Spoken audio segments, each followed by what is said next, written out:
Uh, Welcome, everyone.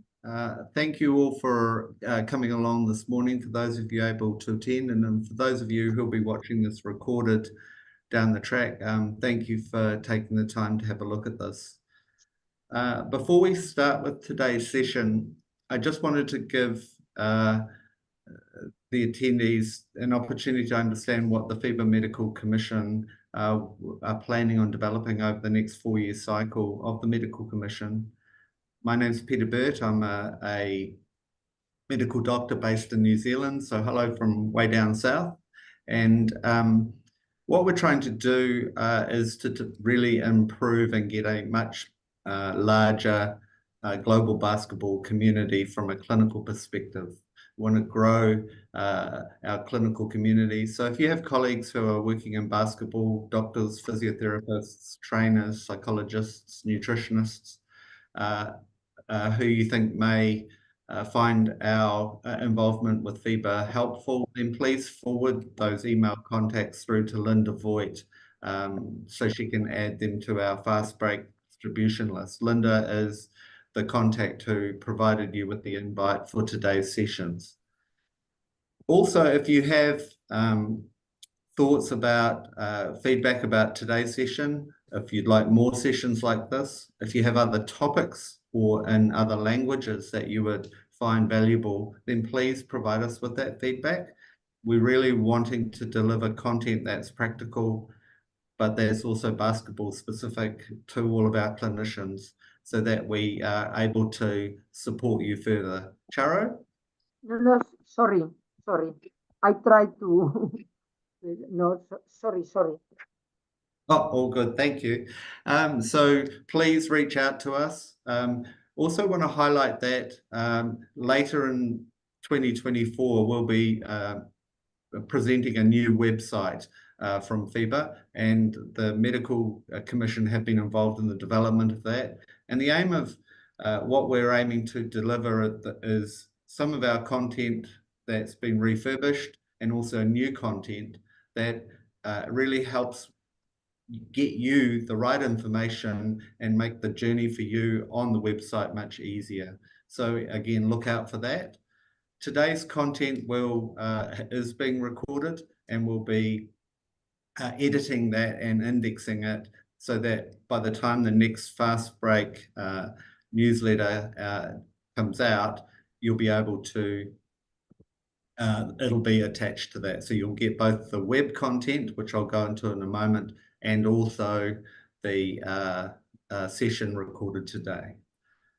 I have the pleasure this morning of introducing Dr. Samantha McLeod, who's a clinical and sport and exercise psychologist, and Dr. Ranjit Menon, who's a sports psychiatrist, both based in Melbourne, Australia. So my Aussie colleagues and I have been working together for the last 10 months on content for you. Our mandate from our chairman was to have practical content that's going to help doctors at the coalface working with basketball. And we hope that we've delivered both the content and today using cases to illustrate the relevance of that content when we're dealing with our players and staff at the coalface in basketball. Today's session, I'll give you a very, very, very brief overview of what the web content contains and what you can expect. Then we'll get Sam and Ranjit to talk a little bit about some of the why they're involved in this. Then we'll have a couple of cases to talk you through with plenty of opportunity for questions and comments as we go. We really want the session to be about case discussion. So if you have questions, either put them in the chat and I'll monitor them, or put your hand up and then and contribute, and then we'll and hopefully have a bit of fun along the way. Okay.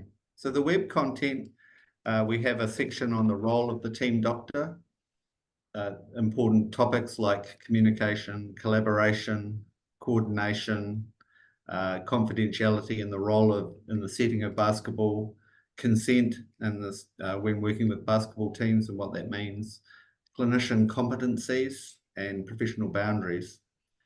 We also have a section on mental health management when traveling with teams, what mental health examination screening looks like for a doctor, the difference between psychological distress and mental disorders, as well as thinking about what the potential stresses are in the basketball environment, potential barriers in the basketball environment. We have a number of different links to screening tools that you're able to use.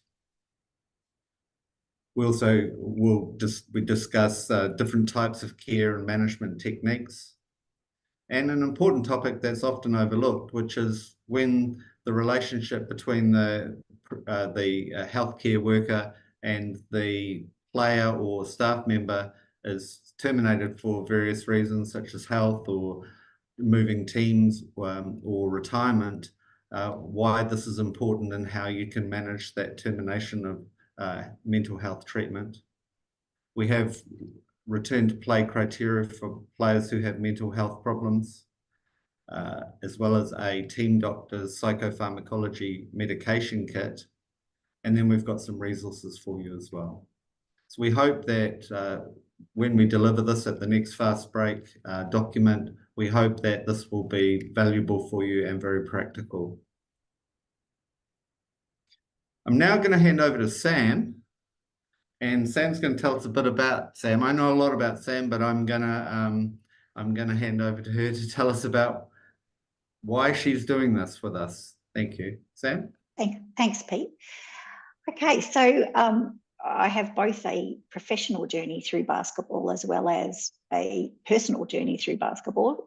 I've been playing elite basketball since I was about 7 years of age and went all the way up to seniors at a national league level, and then represented state and country at various age groups. Also at university. I was at university so long, like about 9 years, doing a part-time PhD. So I made a lot of All-Australian teams in that time too. So I also coached, and I think the perspective that I can bring is that I've had a lot of roles in basketball. So not just as a player, I coached, and then more recently, I was actually chair for a National League Commission team, a women's team here for 3 years.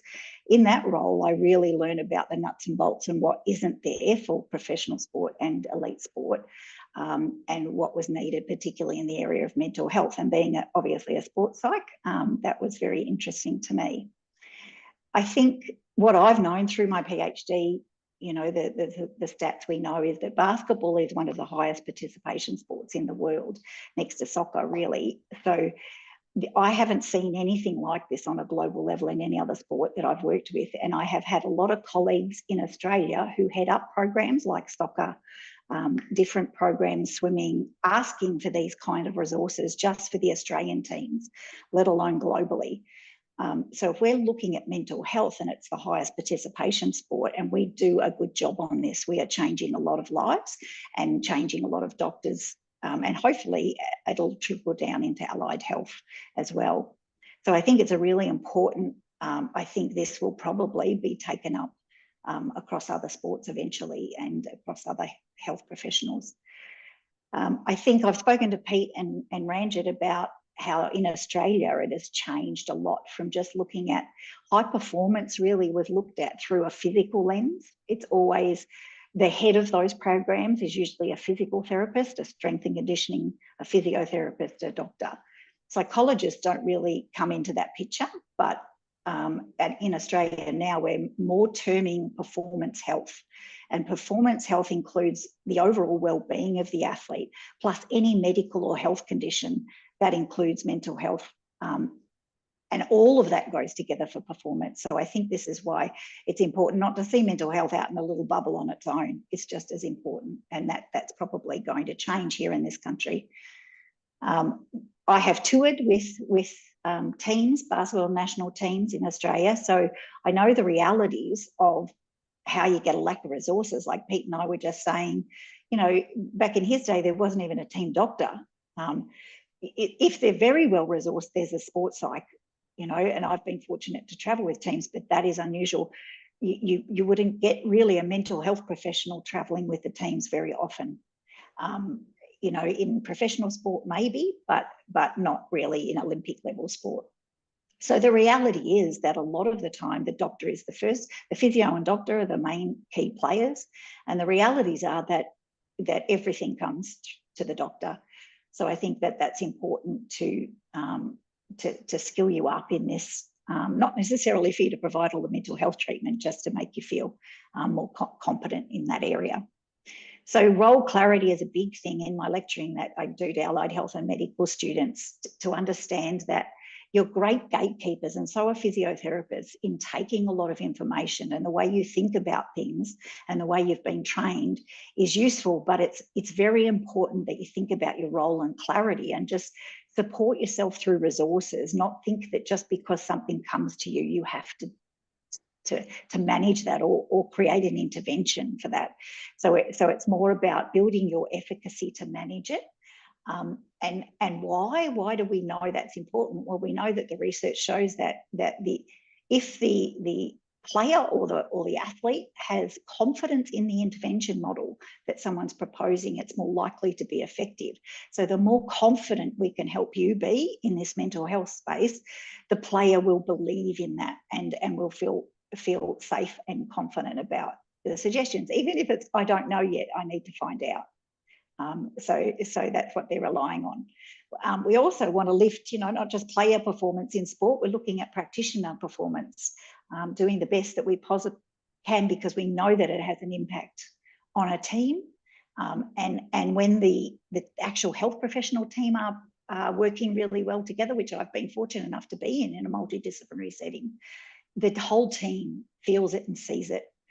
They feel really looked after. They feel like people are going into their heads and nutting out problems for them to try and help them.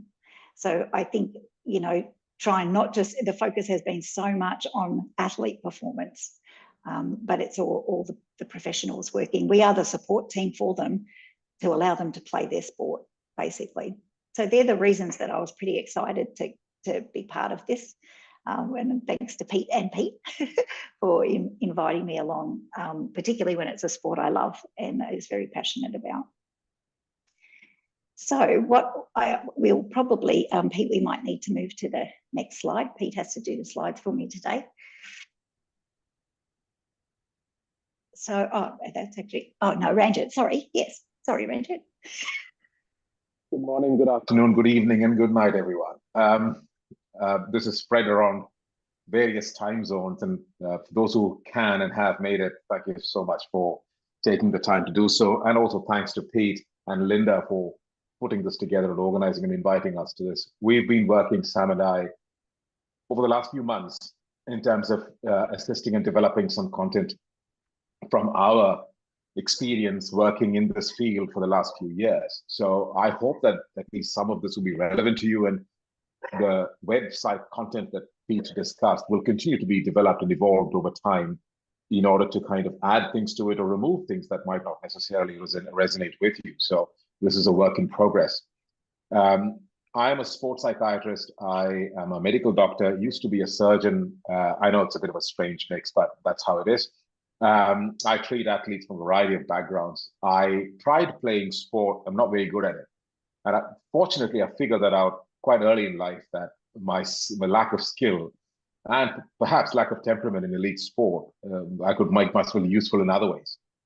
But I still do amateur sport, have done so through my life, and I continue to do that. One thing that's pretty clear when we look into this area, and I'm not specifically talking about basketball, it is just one of those elite sports. If you take a macroscopic view of this, the environment of high performance sport is itself a very difficult environment, I'd say. It has a lot of rewards to it: fame, success, recognition. All of these may be potential things that most people would derive out of that. But for every one of those fame, success, recognition, and positives you get, it also has a significant amount of negatives associated with it. I've often said that athletes are experts at losing, because invariably they lose more than they win. And it's about picking themselves off the floor, getting back out there and trying again. That's what that obsessional drivenness is, what is a characteristic of a successful athlete who performs for a long period of time. the high performance environment in itself, from based on what we understand and what the research that's been done, contributes to poor health. Now, as Sam said before, this poor health, I'm not talking about mental health, which is, I don't like separating that from the overall concept of an individual person who's healthy. It's just one other system that is injured. So I think high performance environments cause a tension between performance and health. And invariably, performance wins. So if you have a broken leg, your tendency would be, if I can somehow manage to get through the game, even if my leg falls off, if we win, that's probably what's more important than there's somehow a bravado that goes with that, that I have done something exemplary by actually causing myself further injury. This may end my career. I may never be able to play again, but I help the team perform. So this tension needs to be understood first. Invariably, a lot of mental health difficulties in sport is because of this overwhelming performance-driven high-performance stressors that exist in this environment, and very poor understanding of these machinations. So we understand musculoskeletal injuries, we understand immune kind of issues, we understand congenital disorders, we understand a plethora of medical problems that can limit or need to be managed effectively for an athlete to perform. But our understanding about mental health aspects of that have been poor. But it is growing, and the fact that we are all here listening to this is a testament to the fact that we are all interested, at least, in how we actually approach this and how we improve this. A number of things can come away from this. So longevity in career, reducing both physical as well as mental injury, increasing the enjoyment one person has in their sport, reducing risks that may come up from poor health in sport, improving obviously the mental health and psychological health of athletes outside of sports, in their personal relationships, in their community kind of connections, etc. And generally improving sport and having that as a product that we can use for the younger generations to genuinely be engaged with and use that for what it's meant to be. It's meant to be fun. And unless we go back to what play is all about, we're going to lose that aspect over time. It becomes more and more competitive, performance-driven, more and more serious. It's about, it almost becomes a business rather than play. And if I can do one thing in this talk, it is to walk away thinking, let's get back to having a little bit of fun and a bit of play with this. That's where all of this goes to.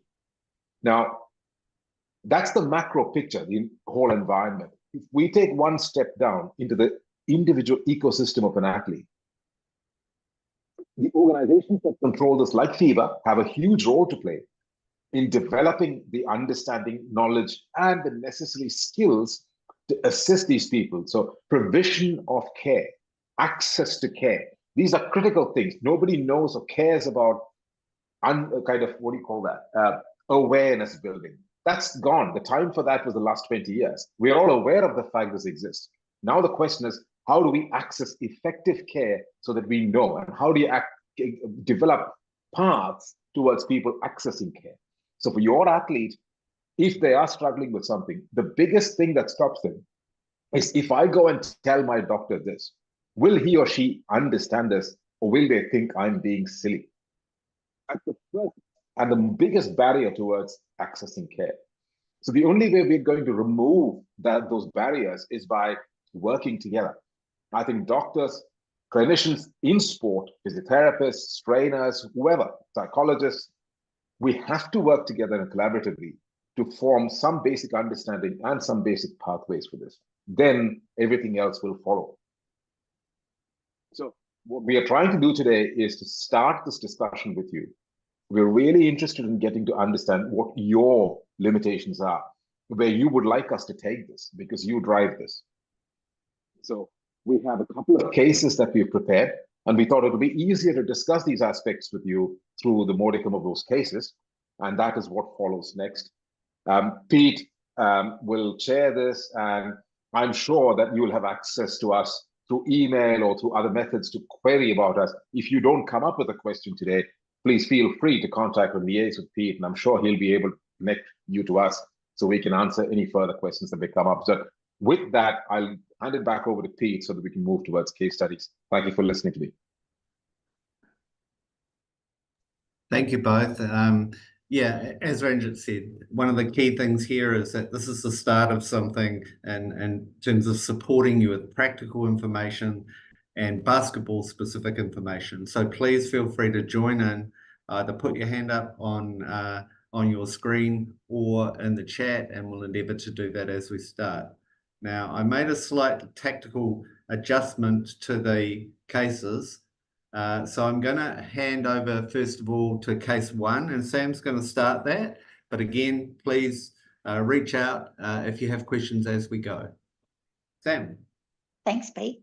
So as an intro to this case, you know, there are not all details in this case might suit, you know, your athletes in the country that you're in.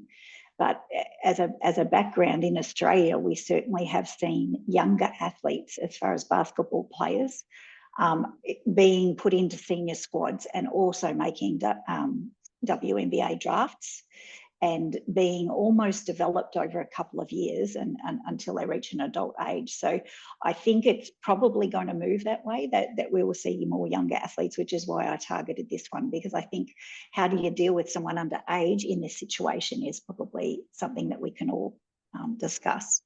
So I'll do a summary, and then what we're going to do is we'll keep putting the case study back up so you can see the basic tenets of it. But we'll present a first question and then open that question up for discussion. And anyone really, like Pete or Andrew or anyone out there can contribute and feel free to join in or tell us that no, you haven't seen this kind of case, and even if you wouldn't know what to do, that's useful information for us. So this is a female basketball player. She's a point guard and she's made the national under-19 team, but because of her athleticism and her leadership skills, she's just turned 17. She's been put into the senior national squad. She's also attended some WNBA training camps because of her promising talent. And these were 2 of her dreams, but she actually expected, this came very early for her. She thought she was going to the US on a college scholarship first. So she's bypassed that step and basically gone from juniors. She has watched the guards in the national team since she was young, idolises them. Her nature is very similar to what Ranjit described there, this perfectionistic, obsessive-driven kind of athlete, very meticulous in her preparation on all levels, diet, strength and conditioning, extra basketball sessions. But she's quite modest, and that makes a good leader. So, but when she steps onto the court, she usually dominates, is quite extroverted, shows great leadership on the court. But she is in a team now and in a squad where she has no peers. So she's very much the youngest, and she lacked the usual confidence on the court. And even to compete, even how she competed, she didn't really want to beat the people that she idolised. She wasn't used to the heckling of the senior players at training, and she found it intimidating and quite mean. Her leadership style was positive and encouraging. She found it odd that she'd be picked on as a junior in her first senior camp, and she identified early that the senior guards who she idolised were probably feeling threatened by her skill level at such a young age and her athleticism. So a few months later, she was at another senior camp, so she made the cut. And she began to suffer a constellation of mental health symptoms. So high anxiety, poor sleep, nausea, not really eating enough for the physical performance she was outputting. She became self-conscious of eating in front of the team. She was showing signs of fatigue because of the jet lag, a lot of travel that she hadn't experienced, poor sleep.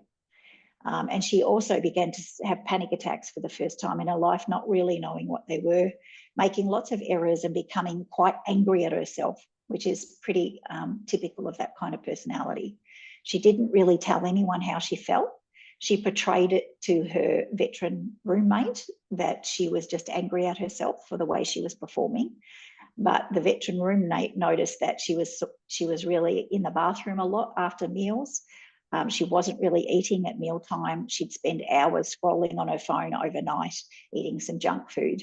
The teammate tried to talk to her about her stress, but she denied it and simply said, "I'm angry." The teammate, being an experienced player, was not convinced and wanted to talk to the assistant coach, which she knew very well, and thought that would be a good starting point, but wasn't really sure where to go from here. So that's the case. What we'd like to do is go through a question at a time, because, you know, how we contribute, Aranda and I, to this discussion will be wherever it fits, wherever it lands with you. So the first question we have really for anyone out there is, how common is this kind of scenario, right? You think across all teams, just basketball in general, friends that you have that play basketball, or not even if you don't know particularly or haven't had that experience of it, how common do you think it is? You could comment on that so that we can get a picture. So if anyone feels brave enough to, either in the chat, I'm hoping that Pete, you'll manage the chat, or just simply, I think, Rosario, yeah. Hello. Thank you. The case is very interesting because my son has this problem, not with the national team, but with a amateur team. But it's more frequent that we know, because if you don't have a good relation with your son, in this case, I observe him because I am in touch with him. But for me, it was a shock because we know the players, we know the coach, and nobody gives him information. In this case, they didn't have a doctor in the team. But for me, it was difficult, and I need my support, and we were speaking with a psychologist. It's more frequent that we know. Thank you. Yeah. Yeah, great. Thank you for sharing that. You know, can I ask, like, how old is your son at the moment?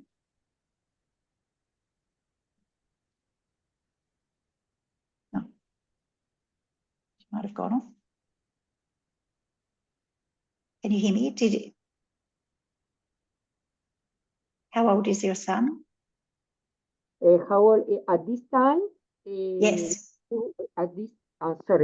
At this time, I think it was 18 years old. Yeah, okay. It is a reason that he wanted to play basketball, and it was my husband was a basketball coach in this club, and it was difficult to manage this situation. Yes, particularly without if you didn't have any practitioners there at all. Was this something that you found out directly, or did the information come through somebody else? I used to I used to go with him to watch him play, and I was in touch with the club. And when he came from the training, I saw him sad. He didn't feel well. He changed his habit, and I began to speak with him. In this case, for me, it's easy because I am a doctor and I have a lot of experience with players.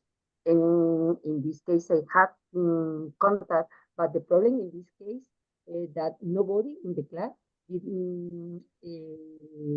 anything, because the basketball coach looked for another side. And for me, it was very difficult. At the end of the season, he left the club, moved with another coach. He began to feel happy. Another time with the basketball. Yeah, okay. Yeah, and I think even can you go, Pete? Yeah. Yeah, Sam. So Nicola has commented, so common, especially in youth players who are under a lot of pressure. Yes. Yeah, I think this is why I put this example, because, you know, once the veteran player, right, they've gone on lots of tours, lots of adversity, had things happen and learnt coping skills over time.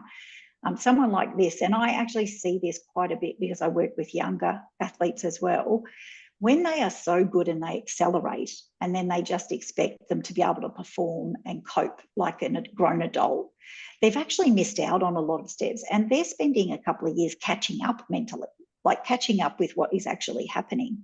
So you know, it probably wasn't even discussed for a case like this. You know, how do we support this child, and what do we do with the medical team to make sure that if anything happened with someone underage, and what do we need? So, you know, I think this is also a little subset of the mental health, is looking at younger athletes who they're getting better and better. Yep. So just to give you some additional information, Sam and Ranjit kindly offered to support us with some of the content that we will be developing for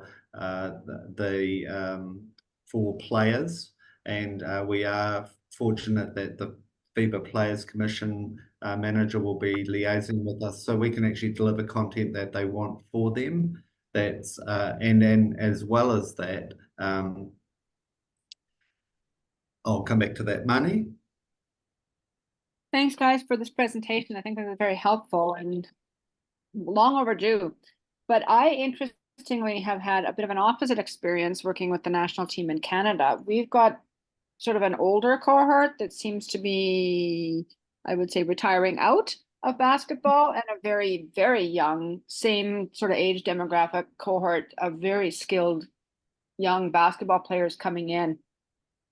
In my experience with the team, I haven't seen a lot of struggle and strife with the young uns. Rather, it's more the culture among the younger group and the older group are at two opposite ends of the spectrum. And it's like you're talking two different languages between the two. And it's almost like the group of young ones and the group of older ones don't get along because of the difference in their age and their life circumstances and situations. But I think when you've got one person singled out or one person joining the group, that's a very different situation.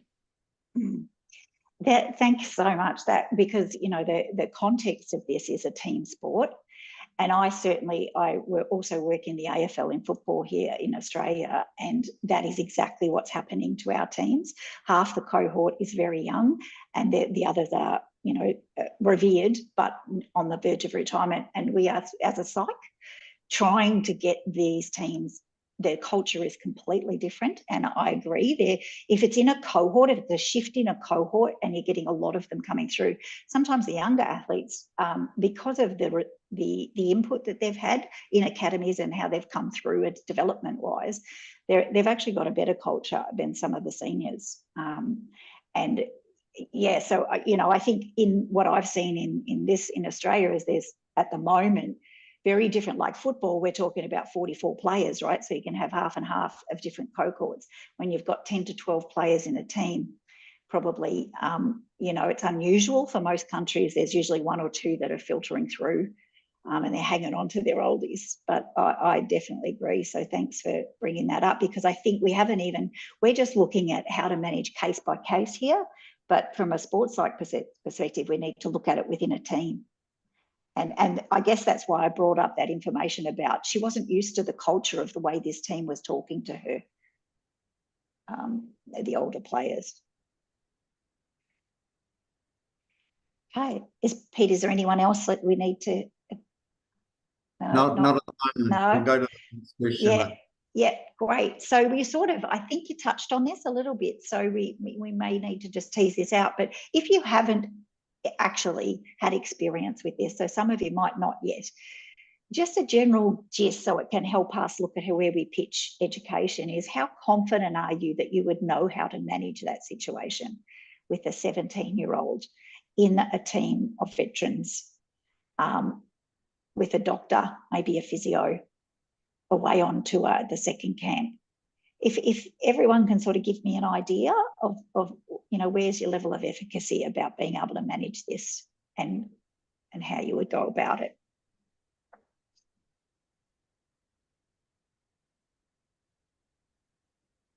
You might not know.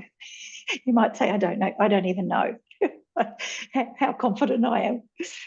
Might be because the reason I ask this is because we know with our patients or our clients or our athletes that we're trying to build their efficacy, right, to cope in different situations. But we also need to consider your efficacy in this situation. Say between 1 and 10. 10 is the most confident you've ever felt. Can anyone throw some numbers out? See what you think. It doesn't mean you have to tell me what you're going to do. Just a number. Okay. I've got one of the Peters a 6 out of 10, and Dr. Edwards in Tanzania a 7 out of 10. Excellent. Excellent. We actually know, is there any other hands up? I can see a couple of hands. Is there? I don't know if they were old hands up from Marnie and. They're old hands up. No, old hands up. Okay.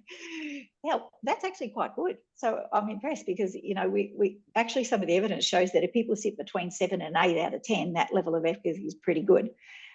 So thanks for those that are volunteering that. Okay, well, I think we can move more to how to manage this situation. So probably the next question, Pete. Okay, so just looking at this case and with the information provided, what do you think the risks are for this junior player? These can either be immediate or short-term or long-term. Just whatever you can see, just brainstorm. Don't try and think about it too much. Let's just look at where she's at and what she wants to do and what her dreams are. And, throw out anything that you think might be some risks here that need to be managed. And it might not be just on this camp, right? It might be something to look at and set up for her. Anybody got any ideas? Yeah, Nicola's got burnout.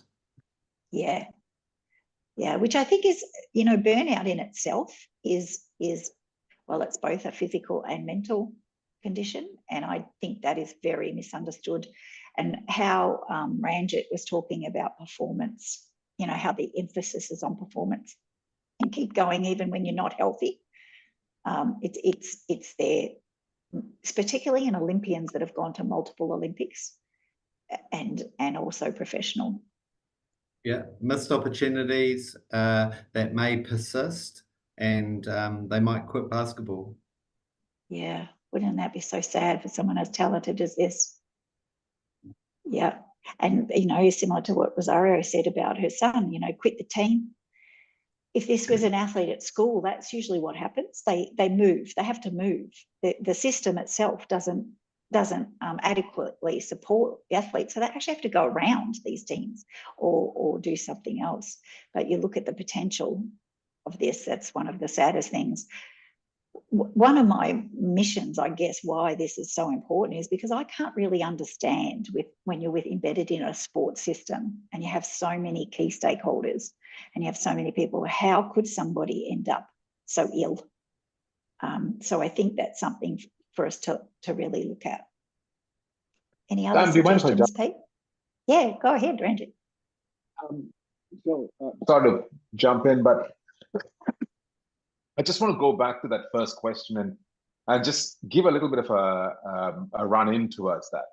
So one of the things that I increasingly see, and I'm sure that you've noticed this as well, that most athletes develop an identity associated with their sport.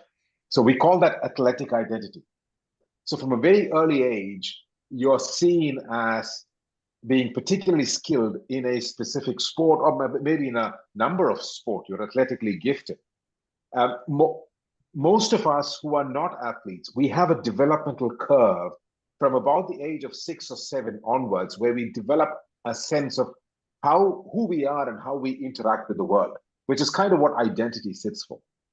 But this sport, when it comes into it, it actually changes that developmental curve into something quite different, because you then buttonhole to being seen as an athlete. All the conversations about you from primary school is about training, it's about what competition you're going to take place in next, injuries, who's coaching you. who are your teammates, or will you qualify for this particular thing? So the conversation becomes around your athletic identity, which then it cements that. It makes you feel like that's me, that's where I belong. So that becomes the sole identity. It takes over the normal developmental curve of being, I am this and I'm that, and I'm dating a girl and I broke up with her. All of that stuff goes out. It becomes a sole pursuit. Over a period of time, this gets cemented more and more into that individual. So by the time they reach their mid-teens or late teens, when they're actually coming out to play, they've already got a very firm athletic identity established. Anything that challenges that athletic identity, either displaying that or feeling like you can't belong within that cohort. If you can't belong in an athletic cohort, then who are you? So if you have an injury and you can't play, then why are you called an athlete? I can't contribute to the team. If I'm let go from a team, I'm delisted, or I've been sacked from a team, it's because I'm not good enough as an athlete. If I'm retiring from sport, then that means I no longer have this identity of being an athlete. So it follows you for your entire career. So anything that disrupts this athletic identity is going to create a lot of psychological distress. Now, not all of them develop a psychiatric or psychological disorder, but certainly the distress will form first. So when distress forms, when you feel like you can't control what's happening with you, you then have to do things to control it. So this is where a lot of the behaviors that Sam just presented are coming. This 17-year-old is desperately trying to control her life to make it better. So she's eating junk, she's staying in the bathroom, she's not training. These are all mechanisms to try and establish some degree of control over her fate, which seems to be outside her control right now. So before we diagnose people, this is what we need to probably think about. Otherwise, we can end up with 10 different diagnoses for this particular patient. We can say she's developing an eating disorder. We can say she's at risk of suicide. We can say she has maybe some sort of dissociative personality disorder. We can come up with a number of concepts, but unless we understand this, those are probably redundant. I will stop there, but it'd be really interesting to see if you have any questions or queries around that as well. Thank you. Thanks, Ranjit. Mani, I think your hand came up again. Yes, thank you. Ranjit, I'm just wondering if you can expand a little bit. This might be a little off tangent, but what you're talking about, the athletic identity, if someone, one of the things I see a lot is when you see these kids with significant talent that are single sport specialized at a very young age, they develop a foreclosed athletic identity. And then you're really stuck in any of this for the rest of their life, essentially. And even progressing through their sport career and retirement from sport becomes a significant challenge. How do you balance the aspect that if you're going to be good and excel in a sport, you are going to single sport specialize at a young age, but then you're running that risk for the foreclosed athletic identity and all the psychological and psychiatric problems that come with it? Great question, Mani, and we are probably digressing ever so slightly, but I think it's still within the remit of what we're talking about. So I think the key to this is education. And this is exactly why we're here.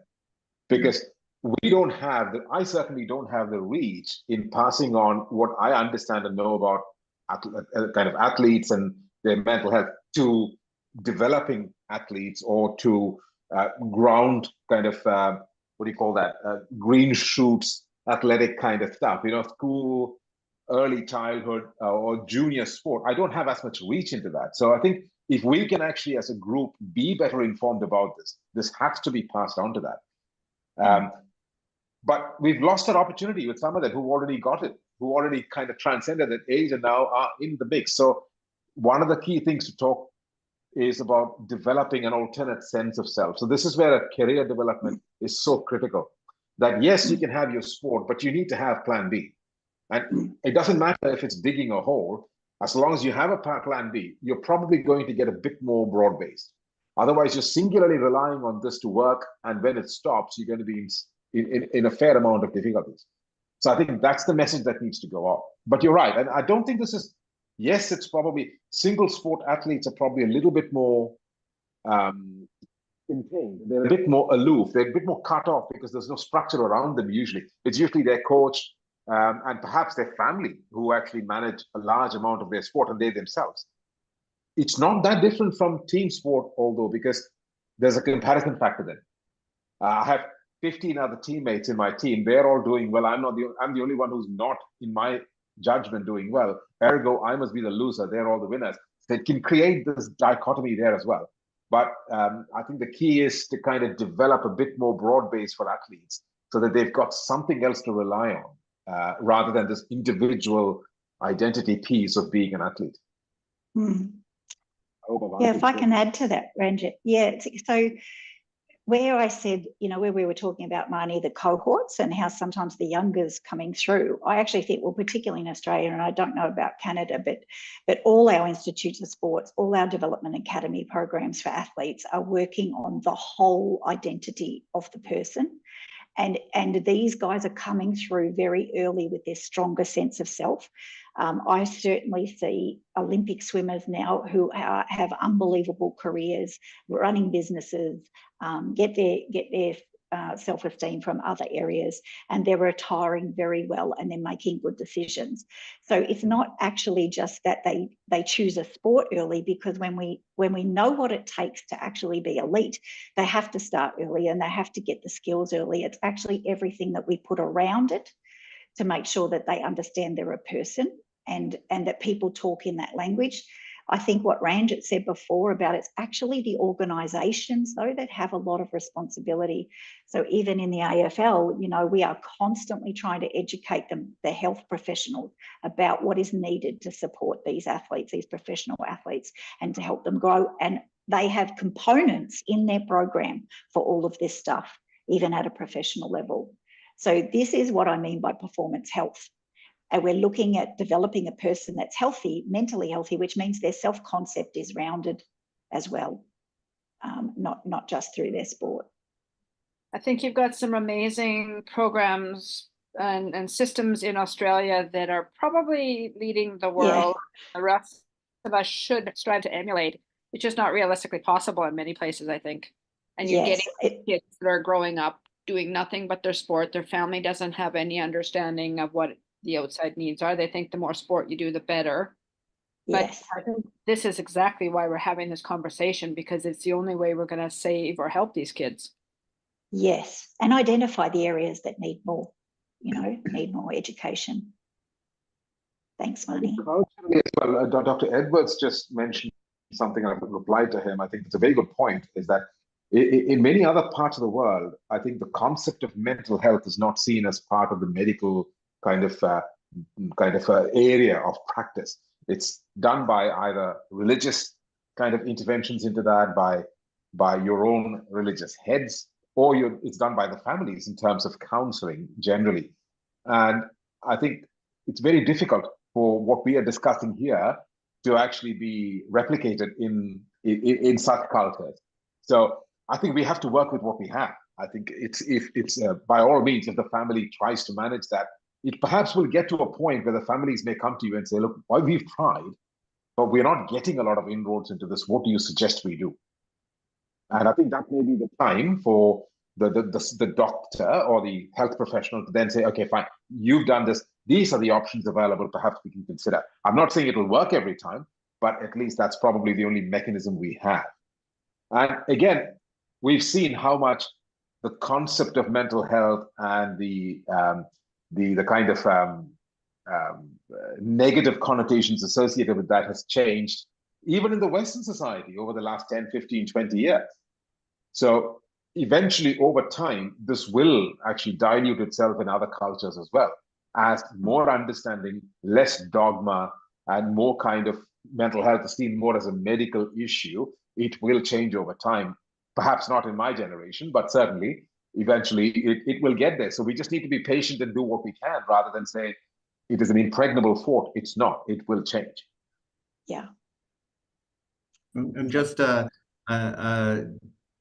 the Players Commission driving with a new concept, the FIBA Academy, and what they're trying to do is get the right content and get the right engagement with young players, so that you're getting the right messaging, it's getting to the players, and the players are uptaking that messaging. And so it's not done in just purely a web content, because players don't tend to come, young players don't tend to reach for those, but it's done in many other ways. And the FIBA have a worldwide mentorship program of older players supporting younger players that's been developed. The medical commissioner being asked to be involved in those in the content of that. So, you know, it's a wonderful opportunity for us, and I think today just shows what potentially how we can support. So, Sam, yeah. next. How are we going for time? Because we're perfect. Yeah. Yep. Good. Okay. All right. So think we've said what are the risks. That's a little bit different. That was for the player. So think more from yourself. What would be the difficulties as a team doctor in managing this case overseas? So, you know, what kind of things would you need to consider, and what might you find difficult in your teams that you know that you might travel with for someone who's underage and struggling like this? Have you got any ideas?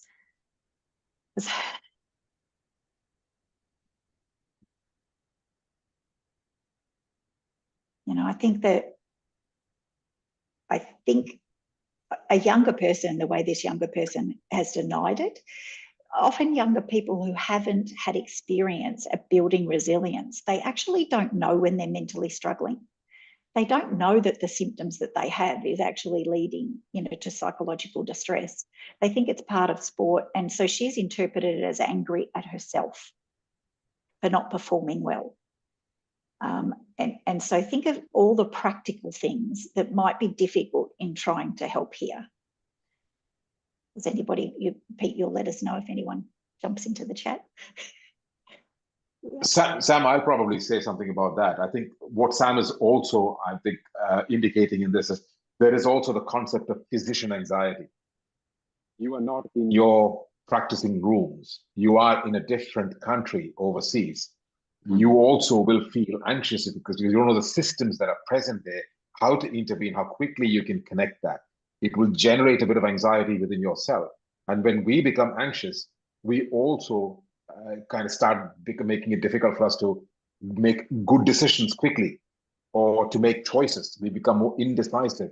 So we have to be aware of how situations like this will impact us and how to contain that within ourselves, so that rehearsing and playing this out in kind of discussions like this will hopefully reduce your anxiety if this actually comes up. God forbid.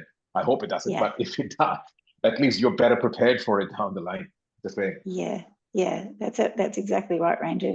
And that's building the practitioner efficacy. So somebody's raised their hand.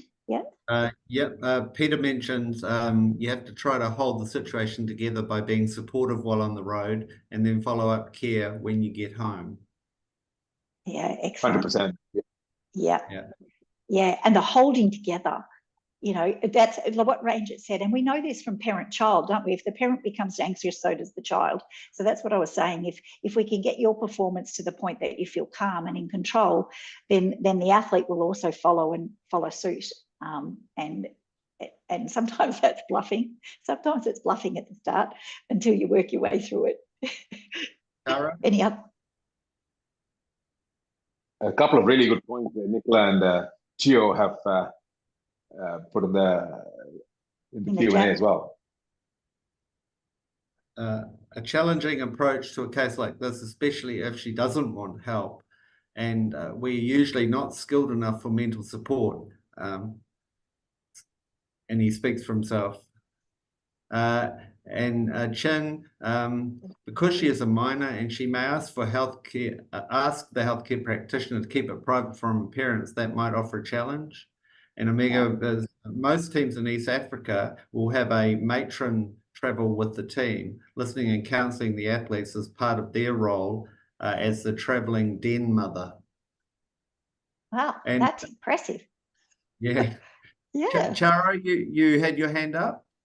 Yes. For me, the most difficult is to detect the cases, because normally players, as you are saying, she didn't tell you that she have anxiety, but she normally visits the doctor in this case because she had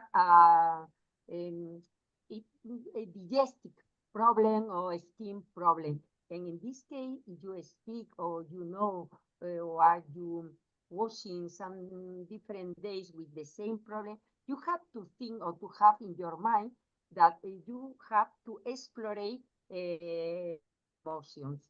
The most problem is the detection, because after you can manage depending your experience. But for me, the most difficult is this. Thank you. Yeah. Thanks, Jared. We'll just quietly keep going, Sam. Yeah, okay. They were great responses. How can this be managed when the player denies issues? Well, we've sort of addressed that in the last question. But I think one of the points I do want to make is, say this wasn't abroad, like it's not just what mental health resources, where do you go if this person ends up in crisis? At this point, she's not, right? There's stuff there that probably the team and the team doctor and that can manage, and help prevent a crisis occurring. But a young person is likely to deny it, and we know that where do we intervene? That's what I want you to think about. And when should the parents know? Like this child is away, and you know, I'm pretty sure this player won't be telling the parents what's going on as far as, you know, what she's doing. So I think it's something you need to think about in your processing. When do the parents need to know? At what point? Okay, so who are the people? So this is what I led. Who are the people that need to be informed, and in what order? So say you do decide, you know, say the player spoke to the assistant coach, right? So just thought, no, I have to tell the assistant coach, and then it came to you as a doctor. Try and think about the process. You know, what would happen? What's the first step, and who do you think needs to be told to manage this while you're away? Knowing that the confidentiality and for this young person is probably important. Has anybody got any ideas?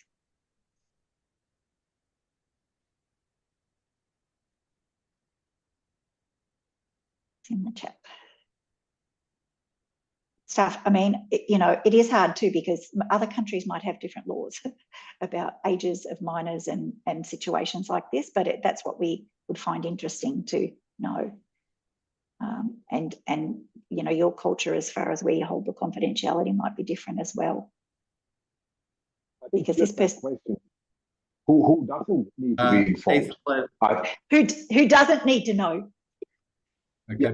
Who doesn't need to know is probably a very good question to ask as well, because generally people who don't know, who don't need to know in terms of a medical issue. So in Australia, at least, we are pretty clear that the people who need to know are probably practitioners who have some kind of medical registration. So they understand consent, they understand boundaries, they don't act on this information without having some sense about it. That's important. Given she's an underage, she's 17, I think if there are risks presenting, or if you're concerned about her on an ongoing basis, or if you feel like this is escalating and she'll need more support, then I think a discussion should be had with her saying, look, we'd like to provide you more support. One aspect of that is to discuss with your parents, not so that they can come down on you, but so that we can set up the right. So it's about how you approach that, I guess, is really critical. Yeah. And even though she's denying it, if there's a good relationship, if she does feel the doctor is confident in being able to help, she's likely to give consent. And once you've got that consent, then I think, yes, letting the parents know. But I like that, Ranjit, because I often say lots of people when I work in sports teams think that they should know everything. Yeah, and they don't have any direct role in the intervention or the looking after the person. They're just curious. So I think in sports organizations and teams, that's something we have to contend with.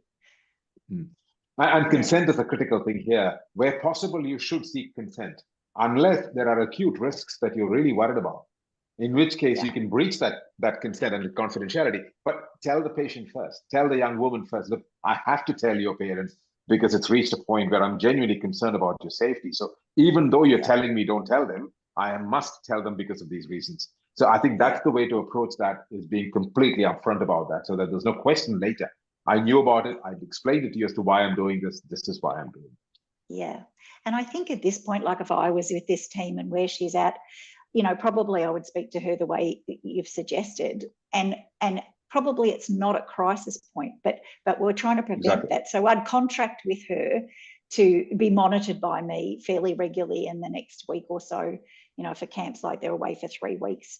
So, you know, if she can contract to see me so I can monitor when it might, then, and also the good thing with a young person. So a young person, we know that they prefer to speak to peers than they do to their coaches or to older people. So there might be someone who's a bit younger, closer, that they might want to talk to first. It's maybe the team manager asking the player. If you ask the player, who else do you think you would like to know to get some support while we're away, they will often know. And they definitely know who they don't. Exactly. Yeah. Any other? Okay, so now this is a bit what Marnie was saying before about there's team dynamics, right? You have to look at. So not only are you worried about this one individual, but you're also worried about the culture in this team. And I think that there's been bullying and of a very young, talented player, and she feels threatened and she doesn't feel safe in this environment, and it could end up her leading to giving up basketball.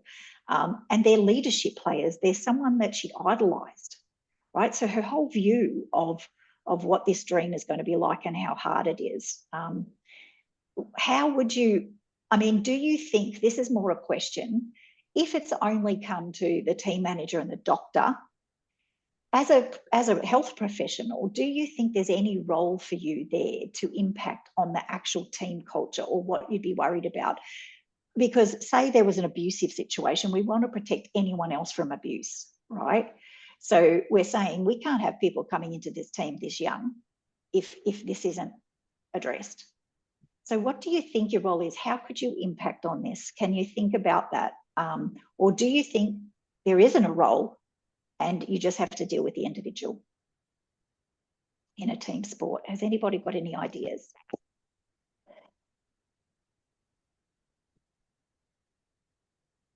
Maybe we can approach those same questions after the next case, because that might also have similar I thought so. kind of concepts around that. So I think we can lump it together and see see whether we can kind of dig in a little bit more. Is that fair?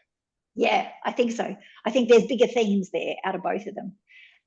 Okay, so a good thing to think about here. So say she is underweight. So we know she was underweight. She's actually probably not eating enough for the output that she's giving. She's eating junk food. She's not sleeping. She's having panic attacks. And to think about, not many people think about this return to sport for being mentally fit is a fairly new area. So to think about what, you know, how would you determine whether this player is actually fit to continue training and competing? And for how long? Say she gets selected for the next camp. Have you got any ideas about how you would go about that?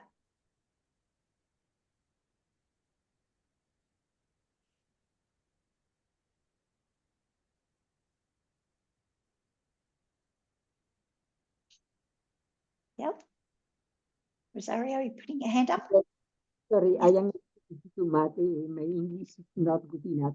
But in this case, I think we have a big responsibility, and we have to act and speak with the player, because in some cases, the player who are doing bullying, he is not conscious that he is in a abuse position.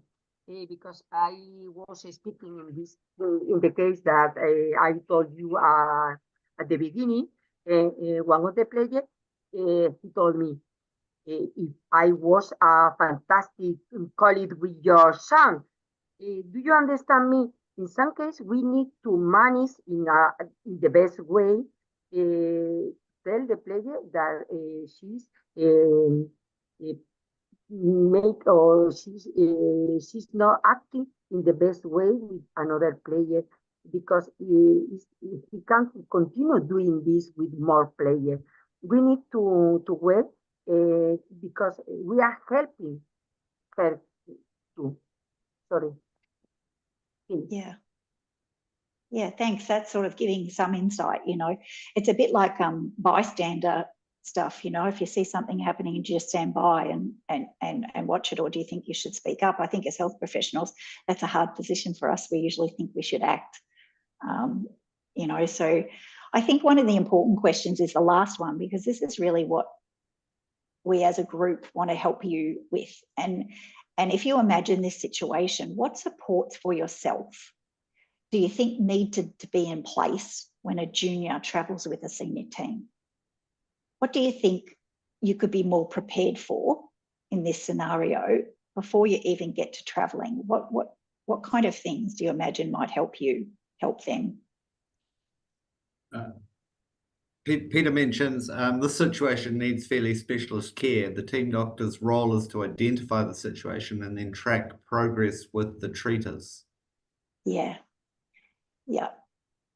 I actually think so that really talks to understanding your competencies and understanding your boundaries and understanding how safely to support the person the best with your skills and with having the resources around you to be able to do that, right? Yeah, exactly. Great point. I think Marnie had her hand up. Did you, Marnie? I think this could be a very complex question depending on the resources and structures and systems in place in your different countries, because some people will have one or two consistent physicians traveling with the team who knows the players well. And then you might have the situation where you just drop in any random physician to travel with the team for whatever event who doesn't know the players, doesn't know the team dynamics, doesn't know the culture of the team, doesn't necessarily have the structure and resources around him or her when they're on the road. Yeah. So it's a very difficult thing to paint this with a broad stroke that's going to work for everybody. I think, Marnie, too, like we talked about, you know, sometimes the doctor thinks that the ones that are just dropped in randomly that don't have a long-term relationship with them, then as soon as the camp's over, it's like, oh, they shut up shop and the follow-up care or hand over to the physicians or the team back home sort of doesn't happen either. And also the players, I have certainly seen players not understand the role that that may be a contracted doctor and that is their only time that they work with that team. And they keep contacting that doctor for care in between all the tours, all the camps. So I think it is a bigger education issue about what is the role of the team doctor when they travel with a team, and everybody knowing that. And that comes from the organisation, I think. This is also something I think that FIBA can support by the recommendations that there's consistent staff working with the team so you don't get these random people all the time. Yeah. Completely agree, Marnie. And also understanding how they go about the appointments and how they and the team understanding the importance of the doctor playing a part in the support and what they require, rather than being an add-on that you meet at the airport before you head away on tour. You know, and you actually you understand your players and your support staff well, and then consistently, if there are potential problems, that they are handed on if there are different physicians involved, but also that the physicians have the competencies and capability of supporting these players, because certainly in New Zealand, we've had junior doctors tour with junior teams, which, you know, obviously can have some pretty challenging scenarios occur as well. Sorry, Ranjit. No, I was just saying that I think this is a really good call out for all of us, that if we are involved in terms of athletes and looking after a whole team, and if we're not familiar with them, we should probably do fairly extensive screening before you're going to head off overseas or into a different place, or have a really good handover from the previous doctor in terms of what they understand about the athletes, etc. So I think communication becomes and collaboration becomes two critical aspects of how to assist the team doctor. And second thing is, this is just a complex case for the sake of discussion. I don't think this is reasonable to present this as a case for you to manage. I think in most team doctors' cases, this will be about containing the situation until more help is at hand with whatever specialists are required to deal with this. I think that's probably all where it would actually sit. So this is only for the purpose of discussion, not necessarily a realistic case that we would expect you to manage by yourself. Yeah. Yeah. It's going broad for the discussion, really, isn't it? To get all tenants. Can I just say though, I know even for sports psychs, it's a really big thing that we are just sort of contracted and go, and you're told the week before and off you go, and you don't get a lot of time to actually do that screening. So I think as health professionals, we need to drive it a little bit more to educate the organisations of what is actually good care, and start negotiating contracts that are before you leave for the trip, to do all this screening and this collaboration with other health professionals. Okay. I in the interest of time, I'm just conscious, I've moved to case 2, Ranjit. So thank you. I'll take that, Pete. So this is a very common scenario, I suspect, and most of you would have come across this at some level or the other. The 24-year-old player who suffered a significant foot injury while on tour. So you're away from your home base, you're elsewhere for a few weeks. Young player has not been able to train or play for several days because of obviously restricted movement and significant pain. So again, that fracture of that athletic concept, I'm not playing, I'm not contributing, I'm in pain. When will it get better, etc.? Prescribed pain meds by the team doctor, anti-inflammatories, perhaps some opiates to see whether we can actually reduce the acute pain. Found partially responsive by teammate when team returned to their hotel from training. So he was back at the hotel, they came back after training, in the hotel room, partially responsive, not responding to oral commands. Team doctor alerted, obviously taken to the local emergency department for an assessment, then becomes fully conscious, admits to an overdose of prescribed pain medications. So it's really in so much pain, he took more than what he was recommended. Clearly, some of this was for managing the pain, but then states that he wanted to go to sleep and not wake up. That was also part of the whole equation. Further kind of digging into the details, gives a history of low mood about 6 months ago in the context of non-selection, and had never divulged that to any health professional back then. Now states that he's okay, wants to return to the team setup because he's quite anxious and eager to get back playing as soon as his leg gets better.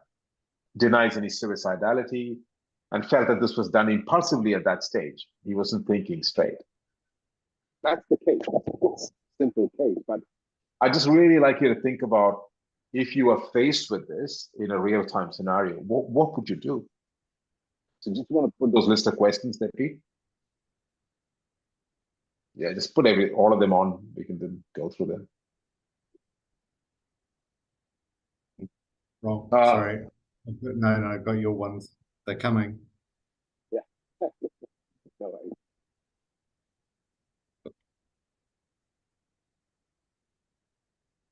Yeah. This one.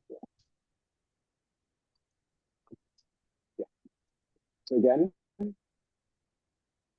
is this something that potentially, I don't think it's that common, but certainly this is something that could occur. Some of you may well have actually encountered this in the past. How would you manage this? Do you have any thoughts about what needs to be done?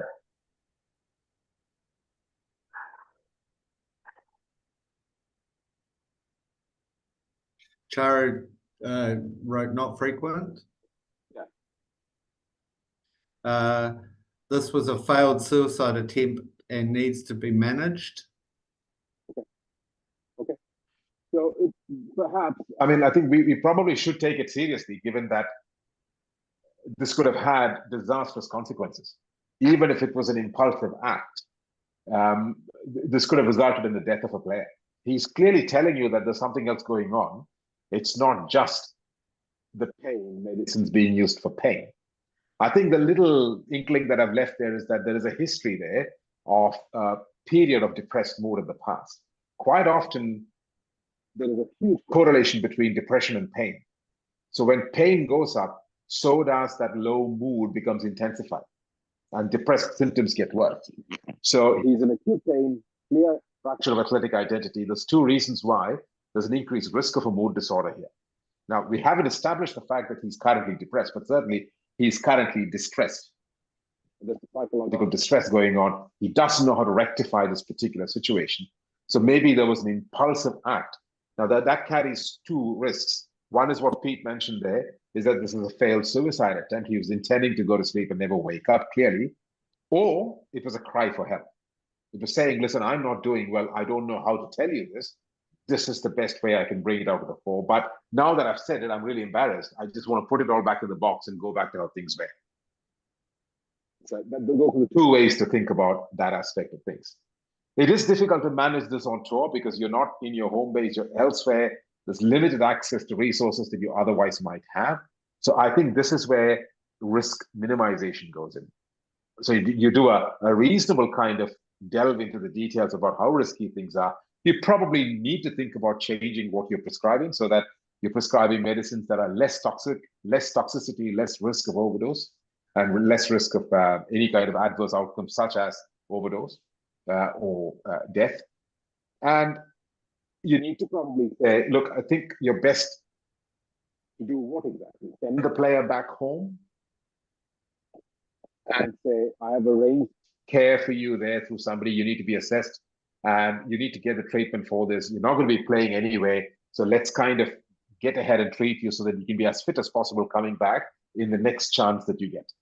That may be one way to go, would be something that I would support practitioners doing. I think there are inherent risks in that. When you talk about things like that, it might escalate some of that distress. They might feel like they're being sent away or punished. So it's very important to actually describe to them that this is not a punitive step. I'm not punishing you by sending you back. This is actually to try and help you so that we can get you better. You're still very valid and important for us. And we will get you back into the team milieu as soon as you're better. We think there's more going on for you than just something that we can be dismissed. So it's from a position of care and concern rather than from a position of punishment or you're a bother for us, so we're just going to get rid of you. That's probably what the distinction needs to be. The player is denying any issues, so how can this be managed? I think denial is very common. It's not just a river in North Africa. I think you need to be able to explain that, yes, you might not think there's an issue for you right now, but the sequence of events that have occurred recently makes us feel very concerned. And so we need to act on this in a way of protecting you. So let's observe you and monitor you for a bit longer to make sure there's nothing going on of concern. If there isn't, fine, we'll go from there. But we have to spend time looking after the basics. It's like having a kind of an acute pain in the knee after landing slightly oddly.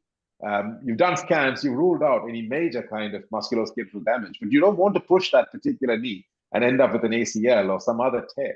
You'd say, just take it easy for the next little while and we'll put you on ice and cool you a little bit and make sure that that's actually holding up well. Pete? Ranjit, practically, how would you recommend that? So the person's come back out of hospital, that you're on tour with them. What is keeping a close eye on mean for you practically? And is it something that you as a team doctor might have the player in your room, or they're in a room with somebody else potentially? And that was my first question. And then Nicola has a question, had his hand up as well after that. Thank you. So in responding to you, if they require that level of monitoring, then I think the decision has already been made for you. Because it's going to distract you from providing care and attention to all of the other players in the team.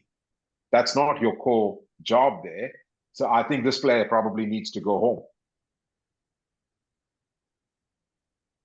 Because it's distracting you from doing your primary function there.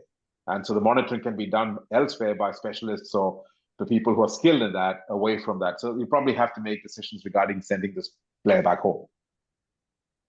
Let me just check on what Nicola's question was. Hello, everyone. Thank you for this excellent presentation. Actually, I wanted to ask almost the same question because I wanted to ask you if it's not the bigger risk to send him home, or maybe it's better to stay him with the team until the finish of the tournament of competition, and then after that, when everybody come back home, to send him to health doctor, to psychiatrist, or for other help. 100% agree. If that is possible, that's what should happen. So it depends on the level of intensity of the risk and distress. So if you think you know this player well enough, they can be managed safely in that environment, that is the best option. Keep them with you, let them continue with this, monitor them as best as you can, probably tell your well-being person or whoever else in the team who you can trust to say, this is confidential information, we're going to room you with him. keep an eye on him and tell him as well, listen, if anything escalates out of hand, the next step will be to send you back home because we won't be able to monitor you well enough. So you're doing all the things you can to try and manage it there. So, but if the intensity is past that, he's clearly saying, I don't want any help. I don't want any monitoring. Just leave me alone. I just want to get back to it. You've got a problem there. You need to act on that. And Peter also mentions you may not send them home if it's a major tournament and the player has a potential important role, and also you are confident in handling the current crisis. 100%. I think it depends on your relationship with that particular player. And if you're confident about you, back your gut, back your instincts. This player is not at acute risk. This player probably presents a moderate risk at best. So this can be managed there unless risks escalate. So keep going with your assessment, touch base, check on things, make sure that they're not resorting to any behaviors of concern, drinking, etc. These are the clear signs going downhill. So if you don't notice any of that and you feel this can be managed there 100%, that's what should happen. I saw Mani's note as well, and that's also a really good point, is there's no role to prescribe medicines contrary to WADA guidelines, or I wouldn't prescribe opiates on a tour kind of setting, but you can overdose on anything. If you get enough of it, which is the bigger problem, is where do they have access to it? You may even overdose on medicines that you're not prescribed by the team doctor. You can go to a local pharmacy and pick up Panadol. So there are many ways around this that you probably can't control. But I agree. I think there should be some. We've also, one of the things that we've done in that website content is put in a team psychopharmacology toolkit. And generally, this is what I recommend doctors carry with them when they go overseas or on tour as important psychiatric medicines that may have at hand what situations may arise. That content will be available when that comes on live as well, and hopefully that helps too. So nobody else needs to know within the team or with leadership, players, etc., in terms of the overdose. I don't think it's necessarily something that needs to be talked about per se. I think you can say that if the questions are asked, you can say that this person had a medical kind of issue and that that's being dealt with, and that's probably all that discussion that needs to occur there. If the player themselves divulges that to the other players, then you've got a bit more of an issue at hand. You counsel the player and say, this is probably not in your best interest to talk about this with other players. And then you have a debrief session with the other players and tell them, he was going through a difficult stage. We've got this at hand. We're monitoring it. Let's go back to core business, which is playing, and focus on that. We'll worry about the rest of things behind the scenes. Consideration in terms of being fit for training competition. Sam raised this issue in her case. How do we decide when it is time for this player to come back into the milieu in terms of training and playing again? I think that depends on their mental state. Obviously, the foot needs to heal enough to be able to play. But if that's okay, and if you feel like this person has stabilized, as in there are no more behaviors or related distress that's causing things to go downhill, perhaps it's okay to put them back in the realm and see how they go. There's no hard and fast rule that we can recommend in terms of return to play. But you want to know they're psychologically safe. You want to know that this is not going to have a further impact on them negatively. And what supports are needed for yourself as a team doctor or the player in place before the player continues. This is what we talked about. So the team psychologist or a psychiatrist or a mental health professional of some sorts probably needs to be involved for the player as support in terms of dealing with what's going on, proper assessments, more monitoring, etc. If that's available. If it's not available, then the team doctor is put in a place where they'll have to play that role as best as they can. And that may be by the team doctor establishing a connection with a psychologist or psychiatrist back home and saying, this is what I'm dealing with, what do you think I should do? And they then become the primary kind of carer while receiving the recommendations from somebody else so that they can manage the situation as it goes forward. I'm going to pause there because I think we've gone over that. Happy to go back to questions, queries, doubts. Thank you so much. Can I add a little bit, Ranjit? I think the hard thing, particularly this return to play thing, I think is a really hard thing now for doctors and psychologists to make. And I've seen it, particularly when there's an injury, right? So the athletes know that as soon as they're physically healed, the organisation is going to want them back. regardless of how they're feeling psychologically and mentally. But we also know, on the other hand, that you know, actual exercising and being involved in the social network of sport is actually healing and could help the mental issues. But we know that elite sport has stresses that actually, you know, can confound those issues. So I don't think we know yet, right? I think we, amongst us all, there are some guidelines, but I think, you know, the evidence towards involve them and keep them involved in the unit and where they belong is positive. But I actually think the organisations don't understand that. They, as soon as injury's healed, off they go, whether they're mentally okay or not. Even as simple as fear of re-injury, let alone a risk situation like this. I agree. Fully. And I think it's individual. It's each person has a different threshold for return to play. And we can't generalize that into a set of regulations or rules. And that's where we are struggling. We're trying to give recommendations that are generalized, and we can't do that in this particular situation. Yeah. I think being aware of it though, right? Even starting that conversation is you'll have a better understanding of that person's threshold. Yeah. My personal way of looking at that is that it's better to let them go back and fail than to hold them back and say, don't play. Because it's a better way for them to understand it's probably too early, rather than you just saying you're not ready. Yeah. And you can imagine the pressures in professional sport there are additional, you know, employment and advertising opportunities, etc., contractual arrangements that can add to that pressure. And it's important for the team doctor to have an understanding of the context in which that decision is made. Yeah. I actually think even in the teams, like, organisations don't even really understand how closely a physician and a psychologist need to work and can work really well together. But the teams that I've come into, when this doctor's been there for many years on their own beforehand, the doctor's been relieved to have a colleague to talk about these drug issues, you know, this suicide risk, this stuff, because a lot of the time, because of these contractual issues, because the player, even after concussion, still wants to go back and play, you know, this kind of stuff, they're put in a very difficult situation between the organisation and the athlete. The more that the colleagues stick together and give some support for each other, the more we're likely to get the athletes to be more honest about things and change. So we have to support each other. As we click over to 90 minutes, I'm conscious of us sticking to our time frame. But in conclusion, Sam, Ranjit, do you have any concluding remarks, or any of our attendees? Do you have any comments or anything you'd like to ask our guests this morning? Sam, any concluding? Well, I'd certainly like to thank everybody who's up very late at night, you know, in another country, and we really didn't know how many people would attend this, and it's not really the amount of people because it's going to be recorded. It was the discussion and all your responses that have actually, you might have think you learned something, but we definitely have, that will help us help you in the future. So thank you for all of the time and effort you made today.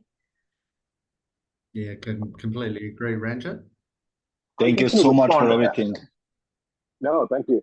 I'm just going to respond to Peter Harcourt's question, which I think is a really, really important one. Can performance pressure lead to bad outcomes in mental health? And I think the unquestionable answer to that is yes. I think expectations are something that most of us deal poorly. So we have external expectations and we have internal expectations. The external ones are always present, particularly in this world with social media. People have so much more reach to you as athletes in order to tell you whether you're performing well or not. So there's an incredible amount of in-reach, which previously didn't exist. That is an external expectation that weighs very heavily on athletes. One poor game is enough to kind of generate thousands of negative comments because people are extremely sold into their particular support for their teams. And secondarily, that then impacts your internal expectation of what I should be. I believe that I'm the best, or I'm fantastic, or I'm really good. And that's what propels you to performing well. And if that is questioned again, it's that concept of then, if I'm not as good enough as I think I am, what am I? So I think unquestionably there's an effect on your mental state. Confidence, this will affect your performance again. So it kind of goes back in a little vicious cycle. Your confidence is dented, which reduces your performance, which dents your confidence again, and you go into a bit of a spiral. We see that very often when it comes to this, including when people get depressed, which is by far probably, or people are inordinately anxious, which are by far the most common disorders we see in sport, that they start questioning their competence based on symptoms that come through. So it becomes a huge whirlpool where that actually cycles through. I think it's a really good point to make, and something that we should be aware of. One other thing is that there are lots of things we haven't covered here because we don't have the scope or the depth to actually do that. But yes, I think this kind of knowledge, understanding, discussion should occur at every level of the organization: coaches, trainers, executives, kind of people who are funding, talent seekers, whoever they are. They should probably have some idea what we are talking about, but perhaps not the clinical aspects to it. That is restricted for people who have a better understanding of what medical or healthcare looks like. So taking it outside that realm will be lost. And I use this example quite often. Traditionally, in the past, teams have had well-being personnel allocated to the team who are usually retired players who have no concept of what mental health is, or even physical health is to some degree. But they are placed in a position where they are the ones who are the primary person for the players to talk to.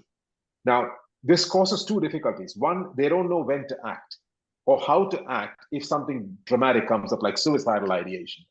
They may end up talking to the wrong people and kind of breaching confidentiality.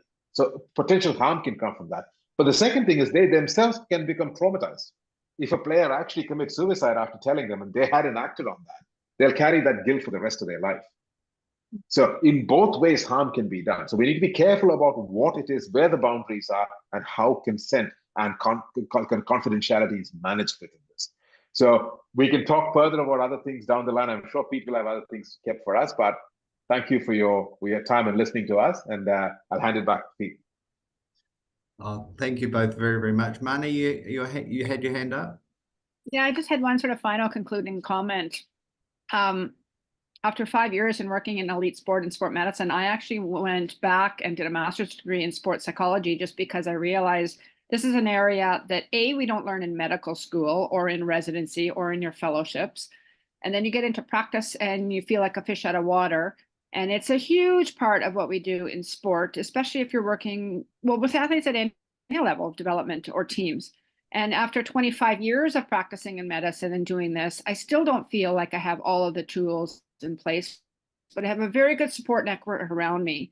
And I think that's the message that needs to come out from this today is if you're going to be doing this, you can't do it alone. You need supports and you need to develop that team that's going to help you and the athlete.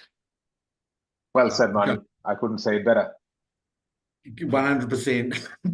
It's just so critical that you understand your boundaries and limits and have the necessary resources and people around you to support you to make good clinical decisions for your players and your patients. So 100%. Look, on behalf of the Medical Commission, I just want to thank you all for those of you who have attended today. It's been what we hoped it would be. It's been fun, it's been clinical, it's been practical. If you find it useful, we'll look to do another session in 3 or 4 months' time. We've certainly got some more cases lined up that are basketball specific. Thank you all so much for your energy and attendance and the questions and comments. Wish you all a good evening, good night, good day. Thank you. Bye-bye. Bye. Thank you. Bye. Bye. Thank you. You